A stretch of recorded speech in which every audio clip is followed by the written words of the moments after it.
Canada has already beginning working towards a target of 3.5% of GDP by 2035.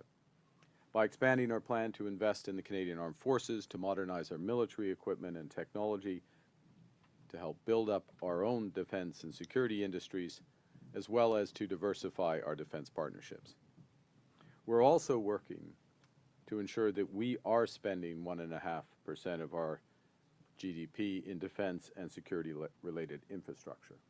So that means ports, airports, infrastructure to support the development and exploitation of critical minerals, telecommunications, and emergency preparedness systems. These investments serve our defense as well as protecting the readiness and resilience to protect Canadians. At the core of our defense investment, of course, are the men and women of the Canadian Armed Forces.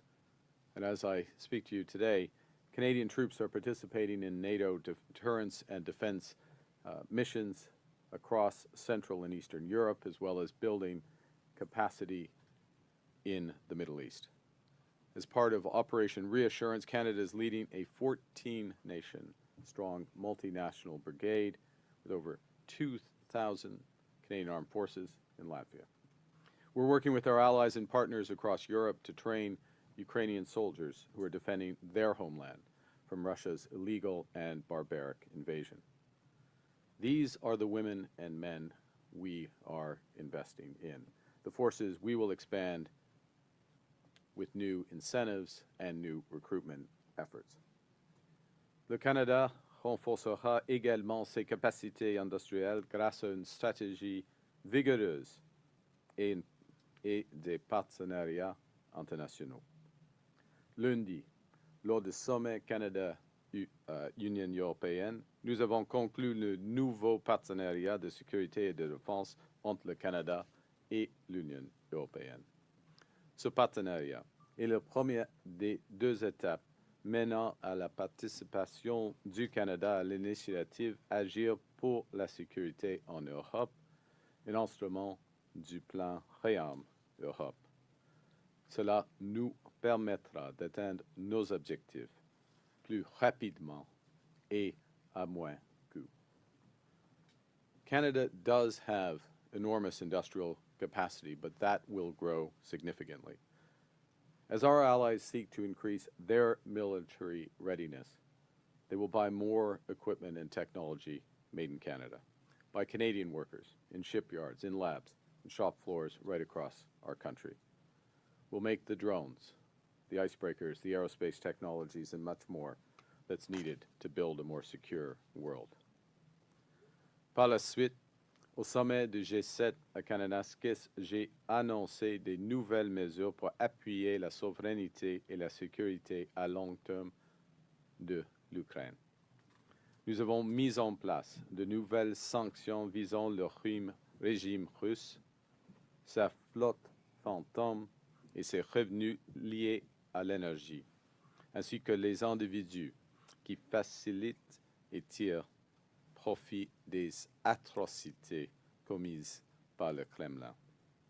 Nous fournissons à l'Ukraine 2 milliards de dollars en financement supplémentaire et nous lui offrons aussi un prêt de 2,3 milliards de dollars qui l'aidera à rebâtir ses infrastructures, ses services publics et sa société civile.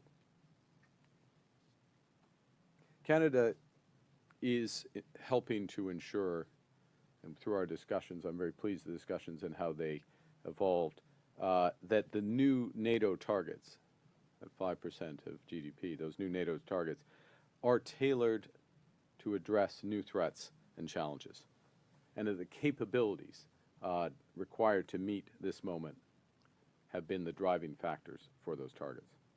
Importantly, the trajectory and the balance of the new NATO defense pledge will be reviewed in 2029 to ensure that the commitments align with the global security landscape.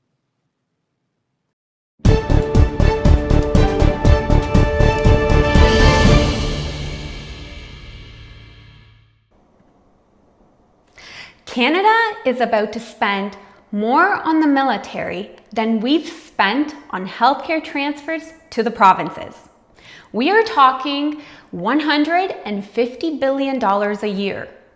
That's more than double that we give out for healthcare, education, equalization, you name it. They're calling it just 5% of GDP. But what we're not hearing is what we're going to lose in order to make this happen. So what triggered this? NATO just updated their rules. The goal is for every country to spend 5% of their GDP on defense. That 5% breaks down into two big piles. One chunk is 3.5%, which goes straight into the obvious stuff like jets, weapons, salaries, submarines, and military training. That's about $107 billion a year. Then there's another 1.5%, which ends up being around $43 billion. Now this is allocated for what they're calling defense-related infrastructure. So this is for things like ports, Arctic roads, airfields, or even highways to access critical mineral projects. Anything that could have a military use gets to be part of this second category. Now, Mark Carney is saying all of this is necessary. He's talking about the Arctic melting, China and Russia pushing harder, cyber attacks, AI, and quantum warfare. According to him, geography isn't protecting us anymore. We are much too exposed. So we've got no choice. We have to pay up. But here's the thing. This isn't just about safety. It's also about politics and money. Because this isn't just about defense. It's about carving up the budget and deciding who gets less. Please hit that like button if you're watching, and if this kind of breakdown matters to you, please subscribe and turn on notifications. It tells the algorithm this stuff is important and we need more eyes on it. All right, so right now, Canada's not even spending the old NATO target of 2%. We've been dragging our feet for decades, but this 5% target is beyond ambitious. As a matter of fact, it's actually completely wild. Carney says we'll get there by 2035 if everything goes according to plan. But with defense spending, things rarely do go according to plan. Let's break down the math. Our federal budget is about $400 billion. If $150 billion of that goes to defense spending, that's almost 40% of our entire annual spending. This is bigger than the old age security. It's bigger than healthcare transfers. It's the single biggest line item in the whole federal budget. And that will mean major trade-offs. Carney's already said it. If we move to higher defense spending, we'll have to make choices about what the federal government can no longer do. So the plain English translation is there will be cuts.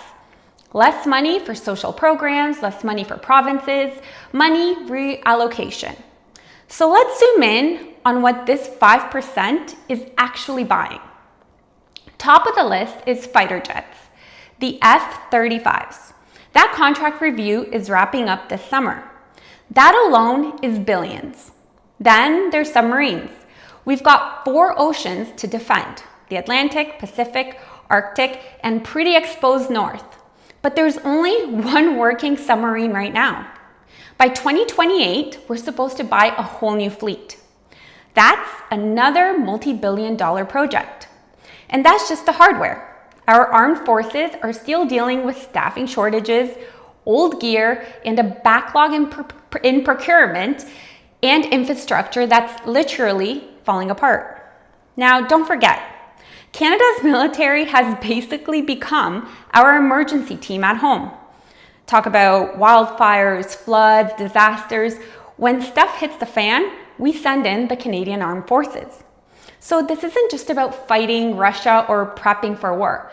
It's about being able to function as a country when stuff breaks down. But here's the twist.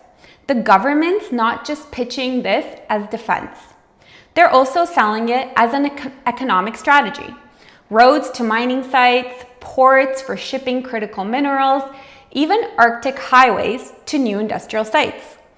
They all count as part of this spending, and it is considered military spending because it could help move troops or supplies if needed.